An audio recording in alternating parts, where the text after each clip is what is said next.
The hospital room in Macon, Georgia, smelled of antiseptic and despair.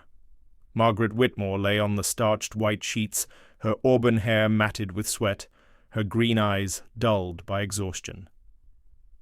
It was July 1995, and the air was thick with the weight of a southern summer. At 32, Margaret had envisioned this moment, her first childbirth, as a sacred milestone. She and her husband David had planned for a single child, a boy they'd named Charles after David's father. But the ultrasound had revealed not one heartbeat but 5. Quintuplets. A miracle, the doctors called it, though Margaret felt more like a vessel for chaos. David, a former Marine with a buzz cut and a penchant for order, had been stoic through the pregnancy.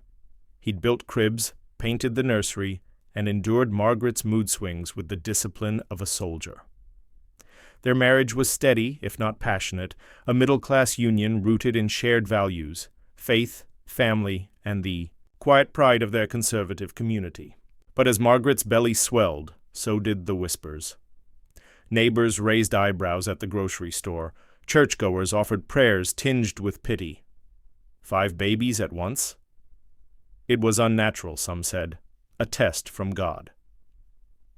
The labor had been brutal, stretching over 18 hours. Margaret's screams echoed down the halls of Macon General Hospital, a beige monolith that served the city's working-class families. Dr. Harold Grayson, a veteran obstetrician with a gruff demeanor, barked orders at the nurses. "Push, Margaret! Push!" he urged, his gloved hands steady. She complied, her body racked with pain, until the first cry pierced the air. Then another, and another. 5 wails, each sharper than the last, filled the room. Margaret collapsed against the pillow, her vision blurry. "My babies," she whispered, reaching out. A nurse, a young woman with kind eyes named Clara, hesitated before placing the first infant in her arms. Margaret's breath caught. The baby's skin was dark, impossibly dark, a rich ebony that gleamed under the fluorescent lights. She blinked, confused, and looked at the next child. Then the next. All 5 were black. Their tiny faces, scrunched and perfect, bore no trace of her pale complexion or David's ruddy cheeks. The room fell silent. Dr. Grayson froze, his clipboard slipping to the floor. Clara's hands trembled as she swaddled. The newborns. Margaret's heart pounded, a drumbeat of dread. "There's been a mistake," she stammered. "These aren't mine." Clara's voice was soft but firm. "Mrs. Whitmore, these are your babies. I was here the whole time." Margaret's gaze darted to David, who stood by the door, his face a mask of shock. His blue eyes, usually warm, were cold as steel. "David?" she pleaded. He said nothing. His boots scraped the linoleum as he turned and walked out, the door slamming behind him. Margaret's world crumbled. She clutched the infant in her arms, her tears falling onto the baby's forehead. The other 4 wailed in their bassinets, unaware of the storm their existence had unleashed. By morning, the hospital was a circus. Nurses whispered in the break room, orderlies lingered in the halls. Word spread to the local news, and soon a reporter from the Macon Telegraph was sniffing around, notepad in hand. "Quintuplets born to white couple are black," the headline would read, though Margaret never saw it. She was too busy drowning in her own mind. David didn't return. His pickup truck was gone from their modest ranch house on Cherry Street, his clothes cleared from the closet. Margaret's parents, devout Baptists who'd raised her to fear God and shun scandal, arrived at the hospital with pursed lips. "This is a disgrace," her father, Gerald, hissed. "You've shamed us all." "I didn't do anything," Margaret sobbed. "I don't understand." Her mother, Evelyn, clutched her Bible. "The Lord tests us, Margaret, but this is too much." The hospital staff, eager to avoid a lawsuit, labeled Margaret's reaction as postpartum anxiety. Dr. Grayson prescribed sedatives, his tone dismissive. "She's in shock," he told the nurses. "It'll pass." But it didn't. The community's judgment was swift and merciless. Friends stopped calling. The church removed Margaret's name from the prayer list. Her parents disowned her, leaving her alone in a hospital bed with 5 infants she couldn't bear to look at. Clara, the nurse, tried to comfort her. "They're beautiful, Mrs. Whitmore. They need you." But Margaret was beyond reach. The weight of betrayal, David's abandonment, her family's rejection, the town's scorn, crushed her. She saw the baby's dark skin as a mark of her failure, a truth she couldn't face. On the third day, she made her choice. With trembling hands, she signed the papers to surrender all 5 children to the state. She gave no names, no explanations.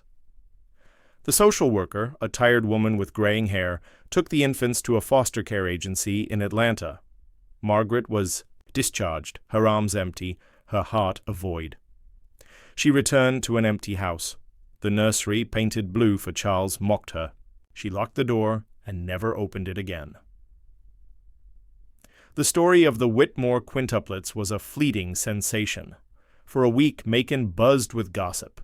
Talk radio hosts speculated wildly: infidelity, hospital mix-ups, even divine intervention. The Atlanta Journal-Constitution ran a front-page story, complete with a grainy photo of the hospital's facade. But the world moved on. A political scandal in Washington stole the headlines, and the quintuplets faded into obscurity, their origins a mystery buried in bureaucracy. At Macon General, the staff were instructed to stay silent. Dr. Grayson, wary of malpractice claims, ensured the records were sealed. The hospital's board conducted a cursory DNA test, comparing Margaret's blood to the infant's. The results were conclusive. She was their mother. But the question of paternity was ignored. "No need to stir the pot," Grayson told his colleagues. "The woman's unstable. Let it go." Clara, the young nurse, wasn't convinced. She'd been in the delivery room, had seen Margaret's confusion, David's rage. Something was wrong, something deeper than a marital betrayal. Clara was only 23, fresh out of nursing school, but she had a stubborn streak. Late one night, while the hospital slept, she slipped into the lab. The infant's blood samples, slated for disposal, sat in a refrigerated tray. Clara hesitated, then pocketed a vial from each child and one from Margaret. She labeled them with a code only she understood, and hid them in a locked box at home. "Someday," she whispered to herself, "someone will care." Margaret, meanwhile, was unraveling. The sedatives dulled her pain, but not her shame. She moved to a one-bedroom apartment on the edge of Macon, avoiding mirrors and memories. Her parents sent a single letter, urging her to repent. She burned it without reading past the first line. David filed for divorce through a lawyer in Savannah, citing irreconcilable differences. Margaret didn't contest it. She took a job as a receptionist at a car dealership, her days a blur of forced smiles and ringing phones. At night, she drank cheap wine and stared at the ceiling, haunted by the cries of 5 children she'd never held. The hospital's narrative held firm. Margaret was a troubled woman who'd had an affair, or perhaps a lab error had occurred. Either way, the truth was inconvenient. The DNA test, though conclusive about maternity, was never publicized. The hospital paid a small settlement to Margaret's lawyer, who advised her to move on. She did, in a way, though her life was less a journey than a slow decay. Clara, unable to let go, wrote an anonymous letter to the Macon Telegraph. She hinted at a cover-up, at questions left unanswered. The editor dismissed it as a crank note, and it never saw print. Frustrated, Clara confided in a colleague, an older nurse named Ruth. "You're playing with fire," Ruth warned. "This town doesn't like its secrets disturbed." Clara nodded but kept the vials, her only proof that the truth was more than a scandal. Years passed. Macon General expanded, its maternity ward modernized. Dr. Grayson retired to a golf course in Florida. Clara moved to Atlanta, becoming a pediatric nurse. The quintuplets, separated at birth, were scattered across the country, their records sealed by the foster care system. Margaret's name was erased from their files, her existence reduced to a blank line on a form, but the truth, like blood, has a way of lingering. Clara's vials, tucked in a safe deposit box, waited. The children, unaware of their shared origin, grew up in a world that judged them by their skin. And Margaret, alone in her apartment, lived with a void that no amount of wine could fill. The quintuplets, separated at birth, were scattered like seeds on barren soil. The foster care system, a labyrinth of paperwork and indifference, sent each child to a different corner of the United States. They grew up unaware of their shared blood, their dark skin a constant marker in a world quick to judge, yet each defied the odds, carving paths of brilliance through adversity. By 2013, 18 years after their birth, they were no longer nameless orphans but forces of nature, their names etched in headlines and hearts. Ezekiel. The visionary of Silicon Valley, Ezekiel Carter stood at the helm of Nexus AI, a tech empire, in Palo Alto, California. At 36, he was a billionaire, his face on the cover of Forbes with the headline, "The Future is His." Tall and lean, with a shaved head and piercing brown eyes, Ezekiel exuded quiet intensity. His office, a glass-walled penthouse overlooking the bay, was lined with awards. Innovator of the Year, Tech Titan under 40. But his journey had begun in a group home in Oakland, where he'd slept on a cot and dodged fists from older boys. Adopted. At 5 by a black couple, the Carters, Ezekiel grew up in a working-class neighborhood. His adoptive father, a mechanic, taught him to tinker with engines. His mother, a schoolteacher, fed his love for books. But school was a battlefield. Classmates mocked his second-hand clothes. Teachers underestimated his intellect. "You're smart for a foster kid," one said, as if it were a compliment. Ezekiel channeled his anger into code, teaching himself Python on a library computer. By 16, he'd won a national coding competition, earning a scholarship to Stanford. At Stanford, he faced new barriers. Fraternity boys whispered affirmative action when he aced exams. Professors raised eyebrows at his ambitious AI proposals. But Ezekiel was relentless. He founded Nexus AI in his dorm room, building algorithms that predicted consumer behavior with eerie precision.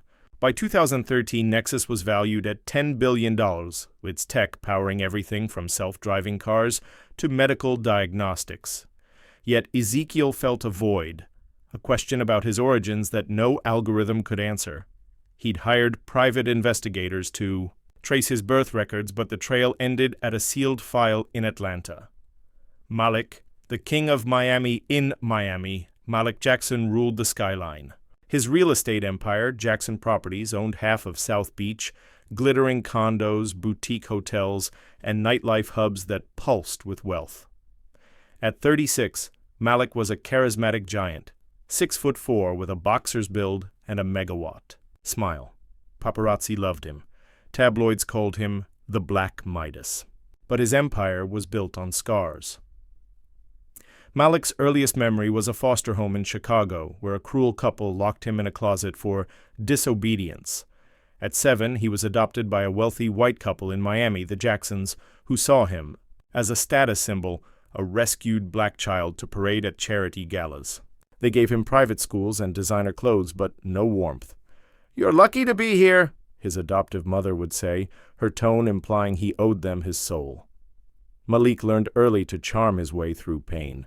He excelled at football, earning a scholarship to the University of Miami, but a knee injury ended his NFL dreams. Undeterred, he pivoted to real estate, starting with a single fixer-upper he flipped at 21. His knack for negotiation and eye for trends made him a mogul by 30. Yet success didn't erase the slurs he'd endured, cabbies who refused him, cops who profiled him, clients who assumed he was the help. Malik kept a locked drawer in his penthouse, filled with adoption papers he couldn't bring himself to. Read. Who had left him behind? The question gnawed at him. A wound wealth couldn't heal. Joshua, the Crusader of Justice. Joshua Freeman was a name feared in courtrooms.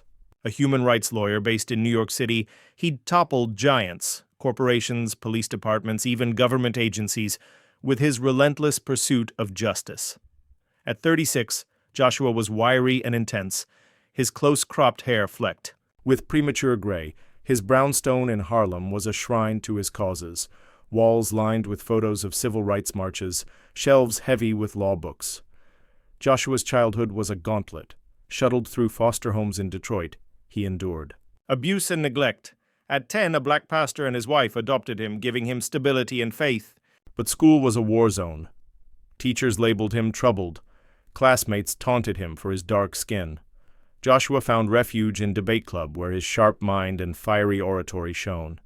He earned a full ride to Harvard Law, graduating top of his class. By 2013, Joshua was a legend, known for landmark cases against racial profiling and workplace discrimination. His latest battle was a class action suit against a Georgia hospital accused of mistreating black patients. The case stirred something in him, a memory of a social worker mentioning Atlanta, where he'd been born. Joshua had no birth certificate, only a vague record listing unknown for his parents. He'd always felt a piece of himself was missing, a truth buried in the past. Zion, the voice of the voiceless. Zion Brooks was a global icon, a social activist whose speeches drew millions online. Based in Los Angeles, he led marches, advised presidents, and inspired a generation. At 36, Zion was slight but magnetic, his dreadlocks framing a face that radiated hope. His TED Talk, The Power of One, had 50 million views, its message of unity resonating across borders. Zion's early years were brutal. Raised in foster care in Philadelphia, he was bounced between homes, each worse than the last. At 8, a Latina foster mother taught him to read, sparking a love for words. But racism was a constant shadow. "Go back to Africa," kids jeered. Zion fought back with his mind, winning essay contests and speaking at youth rallies. At 18, he enrolled at UCLA, majoring in sociology. His viral blog, Letters to the Forgotten, launched his activism, shining a light on marginalized communities. Zion's fame brought scrutiny. Critics called him a race baiter. Trolls flooded his inbox with hate. Yet he pressed on, driven by a nagging sense of displacement. His birth records were a dead end, sealed by the state of Georgia. "Who am I?" he'd ask his reflection, the question fueling his fight for others' identities. Noah, the maestro of sound. Noah Hayes was music's golden child, a Grammy-winning producer and composer in Nashville. He'd crafted hits for Beyoncé, Drake, and Taylor Swift. At 36, Noah was a lanky dreamer, his hazel eyes always lost in thought, his fingers drumming rhythms on any surface. His studio, a converted barn, was a sanctuary of sound, its walls plastered with platinum records. Noah's childhood was a melody of pain. Born in Atlanta, he was abandoned to foster care, then adopted at 6 by a white couple in rural Tennessee. They were kind but clueless, ignoring his heritage. "You're just Noah," they'd say, as if his blackness were a detail. School was hell. Classmates called him slurs. Teachers ignored his talent. But Noah found salvation in music. A thrift store guitar became his lifeline. By 16, he was gigging in Nashville bars. His big break came at 22, producing a chart-topping album for a country star. By 2013, Noah was a billionaire, his name synonymous with innovation. Yet he carried a wound. His adoption papers listed no parents, only a cryptic note about Atlanta. He wrote songs about longing, their chords echoing a past he couldn't name. Each brother, unaware of the others, had risen from ashes. Their skin, a source of struggle, became a badge of resilience. But their origins remained a shadow, a puzzle with pieces scattered across a nation. The truth, locked in Clara's vials, waited to unite them. In the fall of 2013, Margaret Whitmore was a ghost of herself. At 50, she lived in a rundown apartment in Savannah, Georgia, her auburn hair now gray, her green eyes hollow. The car. Dealership had let her go years ago. She survived on disability checks and odd jobs, ironing linens, cleaning houses. Her nights were spent with a bottle of gin, her days with soap operas that numbed her mind. The nursery on Cherry Street was a distant memory, as were the 5 faces she'd refused to see. One October morning, a letter arrived, its crisp envelope a stark contrast to the junk mail piling up. The return address read, Freeman and Associates, New York, NY. Margaret's hands shook as she opened it. The letter was brief, typed on heavy bond paper. Dear Ms. Whitmore, we represent 5 individuals who believe you are their biological mother. They request a meeting to discuss matters of mutual importance. The meeting is scheduled for November 15, 2013 at 7:09 p.m. at a private residence in New York City. Travel and accommodations will be provided. Please confirm your attendance. Sincerely, Joshua Freeman. Escamp Margaret dropped the letter, her breath shallow. 18 years had passed, yet the pain was as raw as ever. She saw their faces in her dreams, 5 tiny infants, their cries haunting her. She'd assumed they were lost to her, swallowed by the system. Now they were reaching out, and the name Joshua Freeman felt oddly familiar. Like a headline she'd skimmed, she almost didn't go. The thought of facing them, of seeing their eyes judge her, was unbearable. But curiosity, or perhaps guilt, won. She called the number provided, her voice barely a whisper. A woman arranged her flight and hotel, no questions asked. On November 14, Margaret boarded a plane to New York, her first trip out of Georgia in decades. The meeting was held in a Manhattan townhouse, its facade elegant and imposing. Margaret arrived in a thrift store coat, her hands clutching a worn purse. A man in a suit ushered her inside, where a fire crackled in a marble hearth. The room was vast, its walls adorned with art, its air heavy with expectation.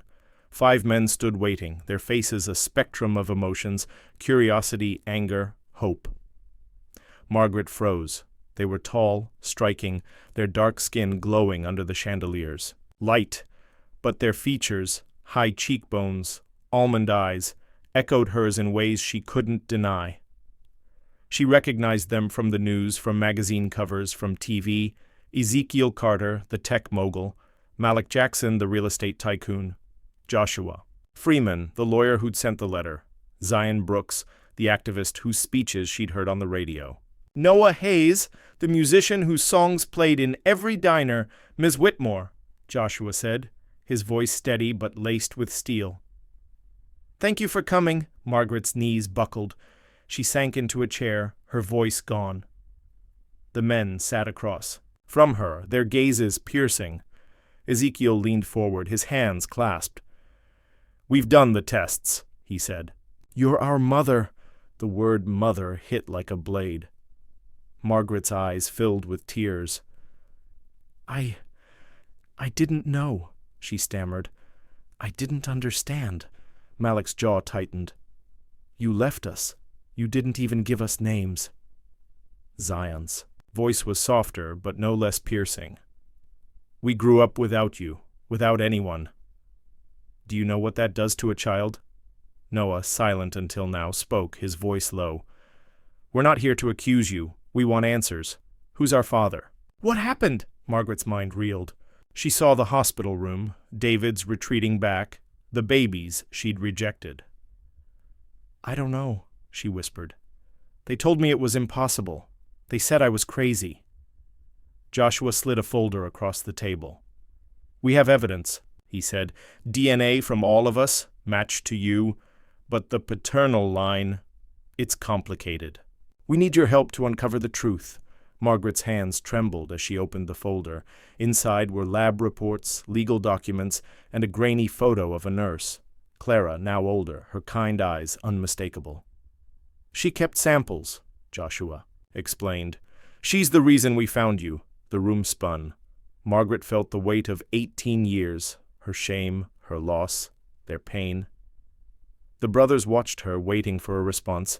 She wanted to beg forgiveness, to explain her fear, but the words wouldn't come. Instead, she nodded.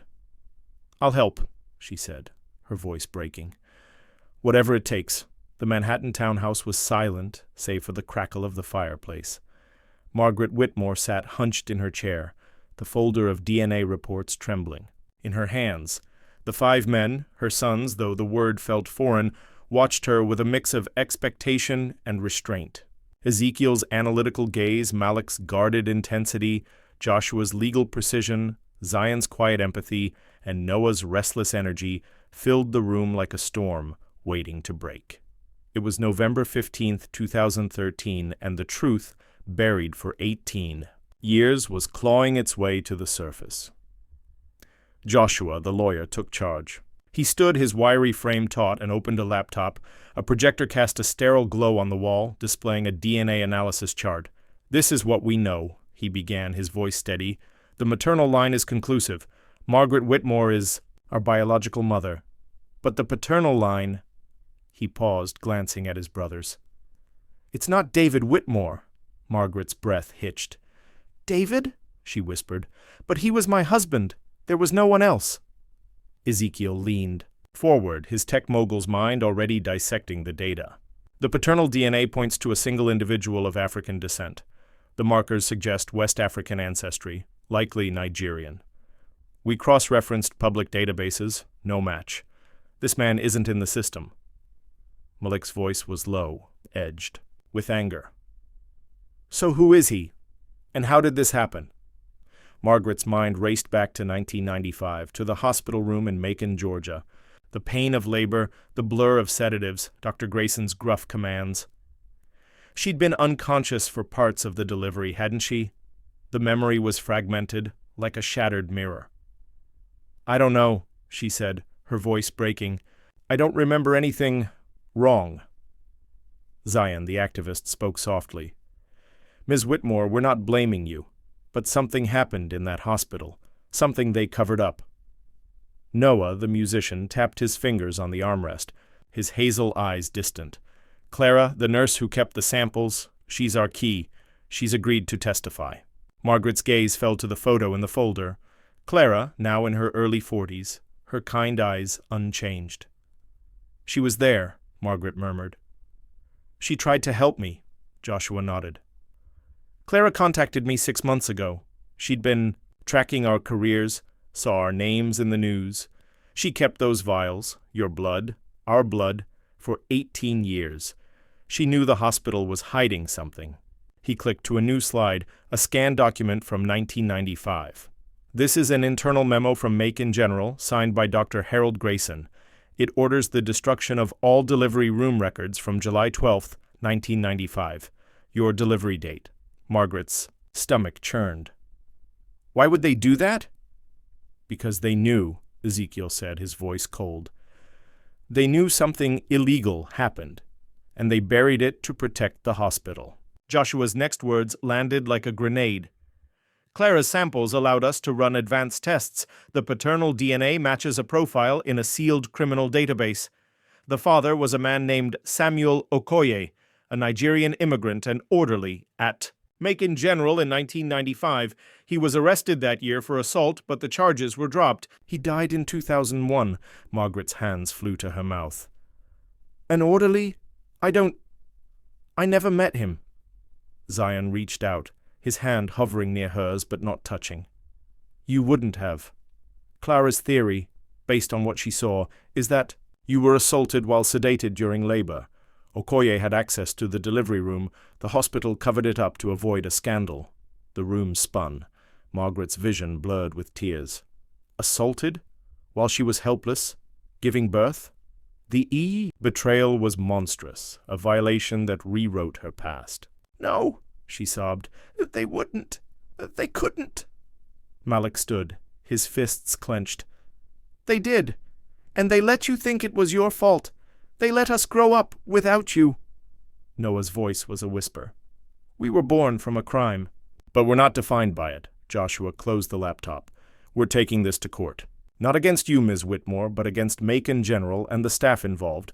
Clara's evidence, the vials, the memo, is our foundation. We need your testimony to prove what happened."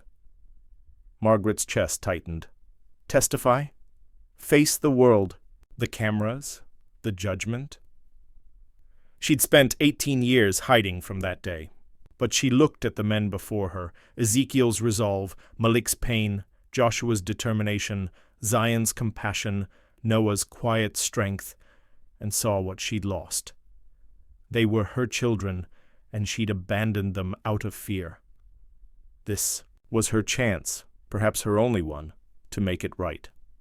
"I'll do it," she said, her voice barely audible. "I'll tell them everything." Ezekiel's eyes softened, the first crack in his stoic facade. "Thank you."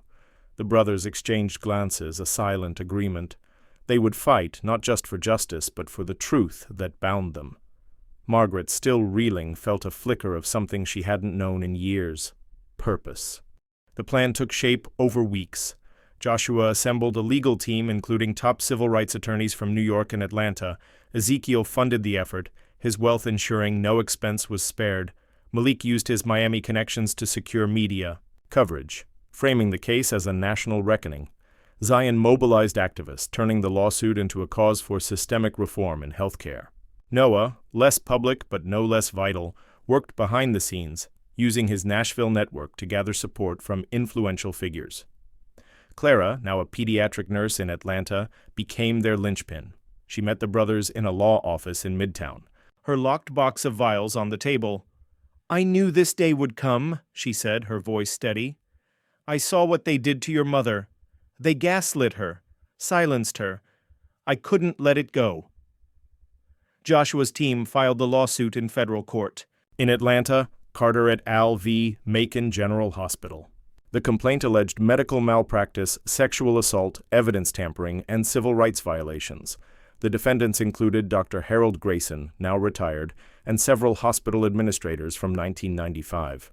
The media exploded. The New York Times ran a front-page story, "Quintuplet's Birth Sparks Lawsuit Against Georgia Hospital." CNN booked Zion for a primetime interview. Hashtags like "See Justice for the Five" trended globally. Margaret, back in Savannah, was terrified. Reporters camped outside her apartment. Her phone rang with threats from strangers calling her a liar, a race traitor. But Joshua assigned her a security detail, and Zion sent her letters of encouragement, signed by thousands of supporters. "You're not alone," he wrote. Margaret clung to those words, her lifeline in the storm. The brothers, too, faced backlash.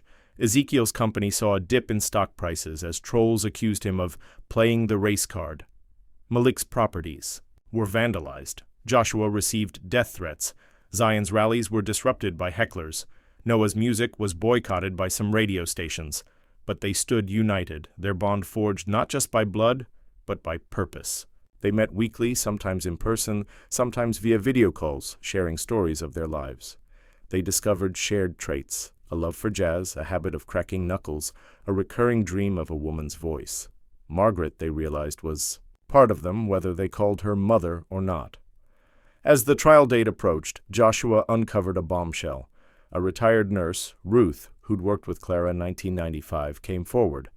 She'd overheard Dr. Grayson and an administrator discussing the Whitmore problem and a payment to Samuel Okoye to disappear. Ruth had stayed silent out of fear, but now, in her 70s, wanted redemption. Her testimony, combined with Clara's vials and the memo, was dynamite. Margaret spent sleepless nights preparing her statement.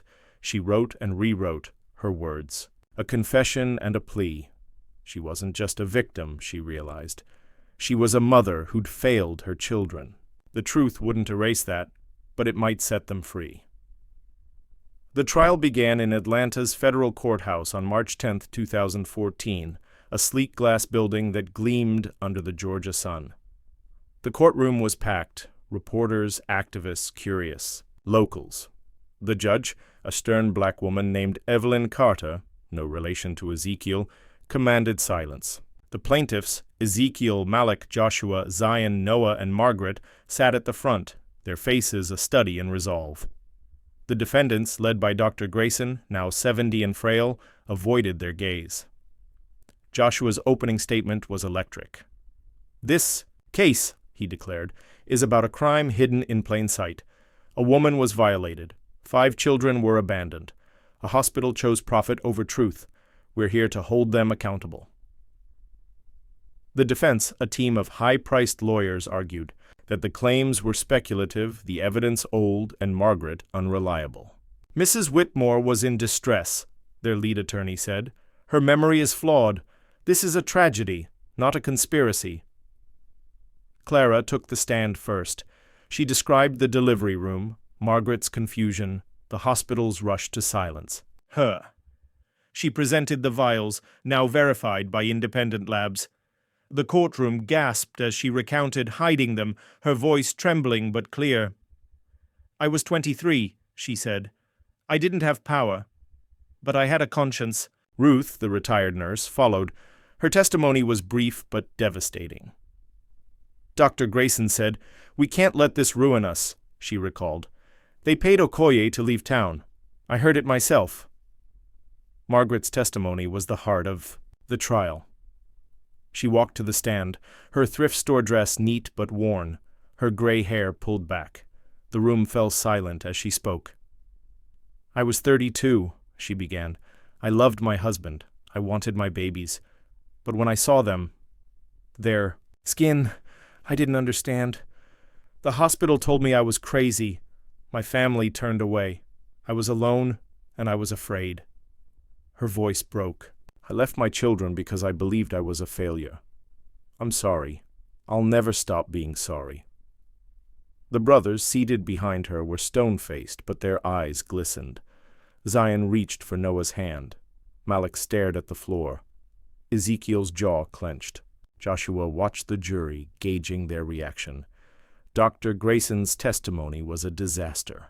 Under Joshua's cross-examination, he crumbled, admitting to ordering the records destroyed. "It was to protect the hospital," he muttered. "We didn't." "Know what happened?"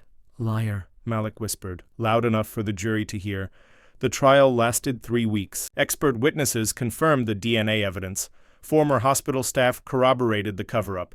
The memo, authenticated by a forensic analyst, was the final nail. On April 2, 2014, the jury deliberated for 6 hours before returning a verdict. Guilty on all counts.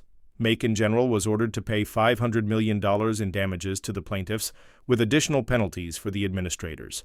Dr. Grayson faced criminal charges for evidence tampering, his medical license revoked. The ruling was a national earthquake. Protests erupted outside hospitals, demanding accountability. Congress launched hearings on medical ethics. The brothers became symbols of justice, their faces on every newsstand. Margaret, though, slipped back to Savannah, the spotlight too. Bright for her fragile heart. Margaret's apartment was quieter now, the reporters gone. She sat by her window, watching the Savannah River glint in the dusk. The trial had cleared her name, but it hadn't healed her. She was a victim, yes, but also a mother who'd walked away. The $50 million she received from the settlement sat, untouched in a bank account. Money couldn't buy back 18 years. She wrote letters to her sons, one for each. "I don't expect forgiveness," she wrote, "but I see you now, your strength, your light. I wish I'd been braver." She mailed them, unsure if they'd read her words. The brothers, meanwhile, channeled their victory into action. Ezekiel funded AI tools to detect medical fraud. Malik built affordable housing for foster children. Joshua launched a legal fund for assault survivors. Zion's foundation trained nurses in ethical care. Noah composed an album, Blood and Truth, donating its profits to orphanages. Together, they established the Margaret Whitmore Foundation, a nonprofit for mothers with postpartum trauma. They chose the name not out of love, but out of resolve, to transform her failure into hope. Margaret's health declined. The gin had taken its toll, her liver failing. In July 2014, she was hospitalized. Joshua, the only brother who kept in touch, flew to Savannah. He sat by her bed, his anger softened by pity. "Why didn't you fight for us?" he asked. "I was weak," she whispered. "But you're everything I wasn't." She died 3 days later, alone in a sterile room. Joshua arranged her funeral, a small affair with no attendees. The brothers didn't come. They mourned in their own ways, Ezekiel with a late-night code session, Malik with a solitary drive, Zion with a prayer, Noah with a melody, Joshua with a quiet toast to the woman he'd never call Mother. The Margaret Whitmore Foundation grew, its work saving countless women. The brothers remained close, their bond unbreakable, their lives a testament to resilience. They never forgot their mother's choice, but they didn't hate her. She was a lesson, a wound, a truth. The color of their skin had shaped their battles, but it didn't define their hearts. Truth did. Justice did. Love, hard-won, imperfect, did.